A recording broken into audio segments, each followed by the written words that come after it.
فرماتے ہیں رات کو میں اور جناب عمر نکلے تھے تو ایک مکان میں ہم نے دیکھا کہ ایک عورت نے نا اس کے بچے بار بار شور کر رہے ہیں اور وہ کچھ پکا رہی ہے، آواز آ رہی ہے۔ تو حضرت عمر نے دروازے پہ دستک دی، کون ہے دروازے پہ؟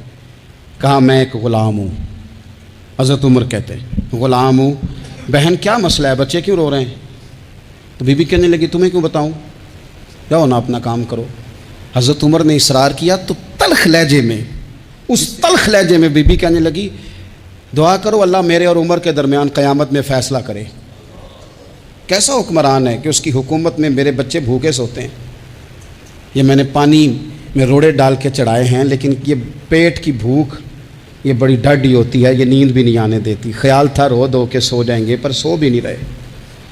حضرت فاروق اعظم دوڑے گئے، گھر سے سامان اناج غلہ کندھے پہ رکھا۔ خادم کہتے ہیں میں نے کہا کہ مجھے دے دیں، فرمانے لگے چل تو وعدہ کرنا قیامت میں بھی میرے بوجھ اٹھائے گا۔ کہ حضور نہیں، وہ تو میرے بس کی بات نہیں۔ فرمایا پھر مجھے کرنے دے۔ دوڑے آئے، اس خاتون کے دروازے پر لا کے وہ چیزیں رکھی، کہا بہن اگر تو پردہ کر لے تو یہ غلام نہ آج کھانا پکا دے تیرے بچوں کو۔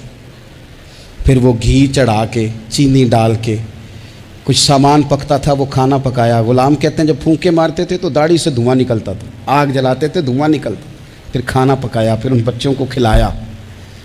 پھر حضرت عمر فاروق رضی اللہ تعالیٰ عنہ تھوڑے پیچھے بیٹھ گئے تو بچوں کے ساتھ اس طرح کی باتیں کرنے لگے کہ وہ ہنس پڑے۔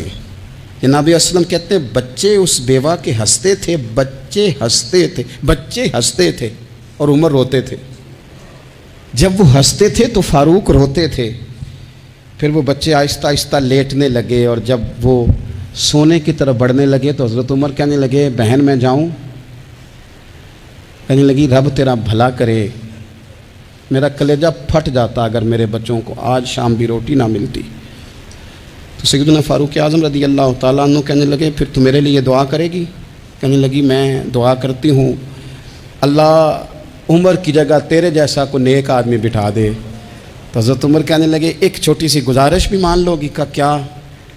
فرمانے لگے کوئی یہ میری خدمت اگر پسند آئی ہے تو عمر کو معاف نہیں کر دیتی؟ غلطی ہو گئی، اسے پتہ نہیں تھا۔ اپنے منہ سے کہنے لگے سیاںا بھی نہیں، باشعور بھی نہیں، اسے چاہیے تھا خلافت کی ذمہ داریاں نہ لیتا۔ لیکن حضرت صدیق نے کہا تو وہ مان گیا، اگر تو قیامت میں اس کی شکایت لگائے گی تو بڑا کمزور پڑ جائے گا، اس کے لیے مشکل ہو جائے گا۔ تو کہنے لگی اچھا اگر تو اتنی سفارش کرتا ہے تو جا، میں نے عمر کو معاف کیا۔ حضرت فاروق اعظم نے چہرے سے کپڑا ہٹایا تو بی بی کہنے لگی اوہو آپ عمر ہیں؟